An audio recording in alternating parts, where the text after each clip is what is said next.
What's happening, dudes? Thanks for coming to this video.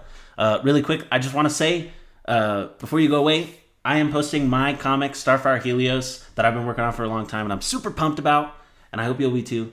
I'm posting it on Manga Plus, the Manga Plus app, November 1st. So, like, in 2 weeks, I'm going to be posting my first chapter on there. Just the first chapter for now. I've got other chapters that will go up later. So please, it's not going to cost you anything if you could just go drop a like or a favorite, I guess it's called, a comment, and just reading it is going to help me boost those numbers because I don't have a big social media following that's going to help me boost those like some of the other competitors do.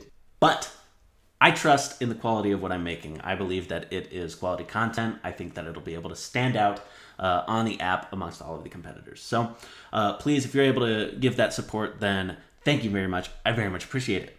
And one of the big reasons, the biggest reason that I think it'll be able to stand out on the app is thanks to a great cover art and logo, which are the first things that a person sees of from your story, your comic, your book, whatever it is. That's the very first thing, right? That is the gateway into your story, and that's what will either turn a reader off and make them turn away or drop your book before ever even opening it.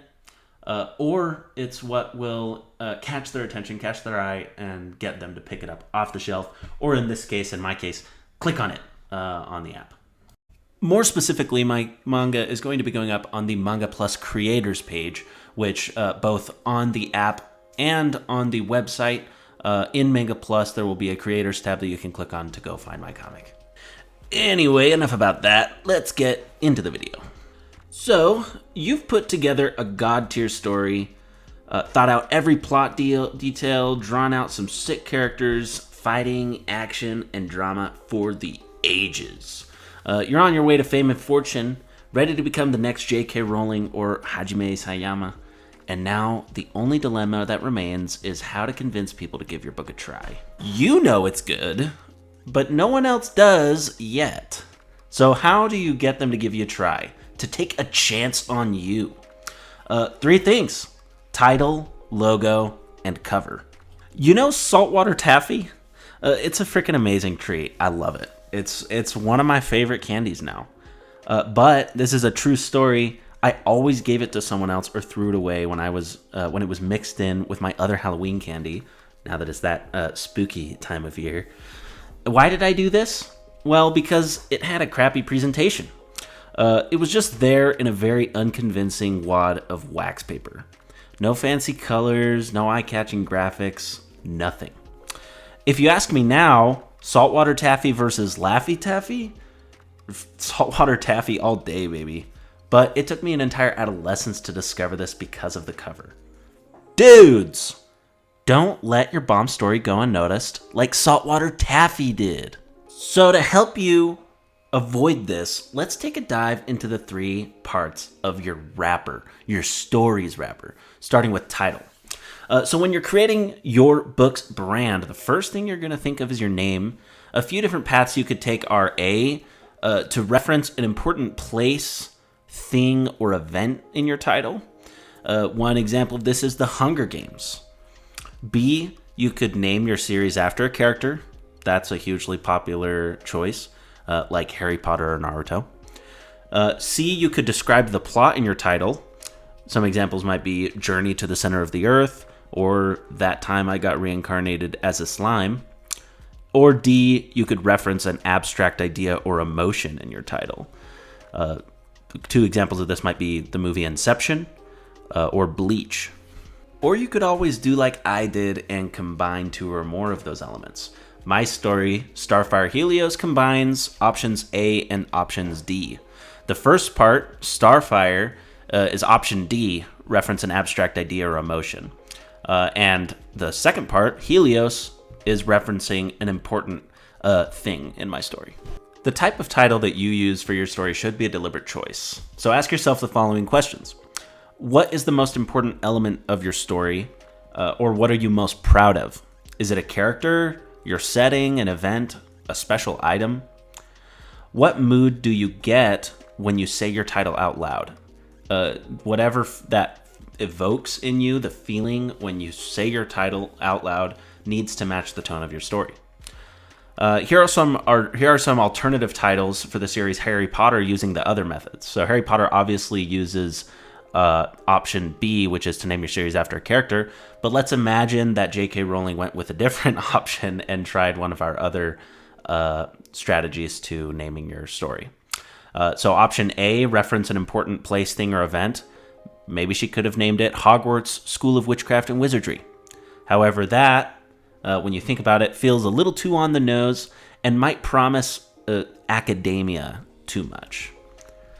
Option C, if we look to option C, describe the plot in your title. Maybe she could have named it Rising of the Dark Lord. But that doesn't tonally match the story entirely. That feels a little dark for what Harry Potter actually is.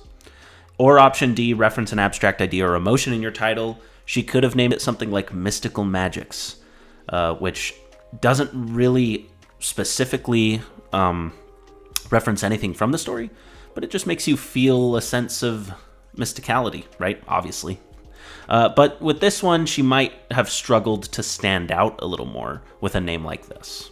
So for your story, try coming up with at least one title from each category, using all of those 4 methods, then compare them side by side to see what fits best, or if there's a way to combine your favorites. Second is your logo. So now you got your name solidified, and now you got to design a logo using that name. Well, if you're like me, you probably want to teach yourself how to do it. I'm not a pro graphic designer or anything, but I designed my own logo, and I think it's pretty cool. Whereas maybe some other people that listen to this video are probably just going to commission a logo to a professional graphic designer. And that's chill. That's awesome. But if you want to teach yourself how to do it, well, let's just consider the following things while we create our logo. First thing, and don't you freaking forget it, readability and legibility above all else. And yes, there's a difference between readability and legibility. Legibility is being able to read what the logo says, whereas readability is just the visual clarity of the design. So simple logos are typically better. Including a reference to a story element is good. It's cool. Most logos do it. But I wouldn't go beyond one. If you are trying to mash in a bunch of different crap into your logo, it's going to be a little bit too funky, dudes. So look at other logos in your genre to see what styles of fonts they use. Typically, what you're going to find is that for whimsical stories, there's loopy letters, no sharp edges. Horror stories typically use very jagged, torn, or rough fonts.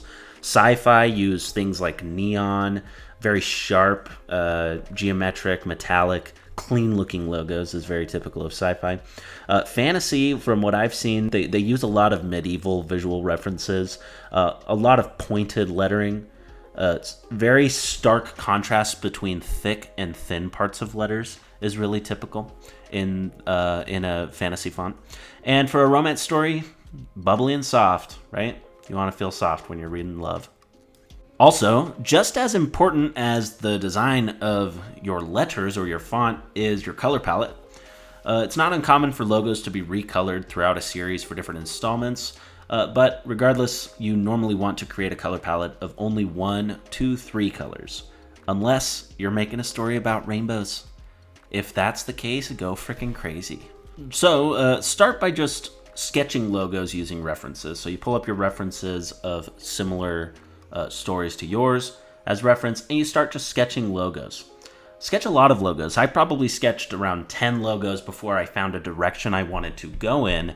Then from there, I sketched like an additional 10 logos until I found one worth exploring.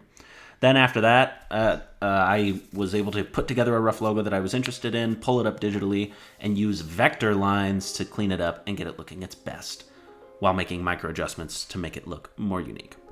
And if you don't know, if you're a digital artist and you don't know how to use vector layers or vector lines, all of those tools, if you're going to design a logo, you got to use vector, not raster, because vector lines, they add so many tools at your disposal to help you create a clean, crisp looking logo. And the last thing, number 3, your cover. So when you're designing your cover, this is going to sound really similar to what I said when you're talking about deciding what your story name is, but you've got to ask yourself again, what is the biggest selling point of your book? Just like how you decided a title, your cover is often decided in the same way. If your main focus is the characters, put them on the cover. If it's the world, put it on the cover, like Dune does. If it's a thing, then put that thing on the cover. Yeah, it's not uncommon for your title to be featured visually on your cover. It makes a cohesive package. Don't shy away from it.